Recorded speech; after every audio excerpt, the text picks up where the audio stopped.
right? What are the urgent things right now? And I want to live in the urgent recruiting, obviously, is the most urgent thing. Number one, recruiting my own roster, evaluating and recruiting this roster. So we've spent a lot of time on PFF watching our own guys, watching practice film, making sure we know, because we don't want to cheat anybody. Just because they didn't play, we don't want to like walk into the building and be like, oh, okay, you I've seen you play, you're good. Who are you? Like, I want to know who you are. Sure. I want to know the guy that you don't know as a UAB football fan.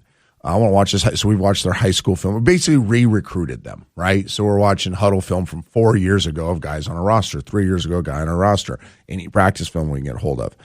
And then high school kids, immediately I was in Nashville anyways, closing up my team, my old team, and saying goodbye and all that. So immediately I recruited, in my opinion, the best high school team in the country, my own.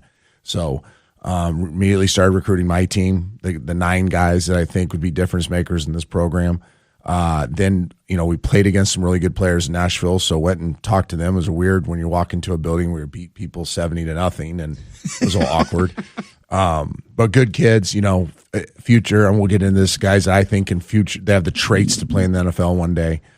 And then, boom, Mobile. We had to get down to Mobile. I spent all day yesterday in Mobile. My coaches have been in Birmingham. We obviously wanted to make a priority to start in Birmingham, then all start making the trips to Birmingham. Some of the head coaches in Birmingham have been on vacation, and that was intentional for me to get on the road here later when they get back. So that'll start tomorrow, and I'll spend a lot of time in the Birmingham area recruiting. But we got to recruit.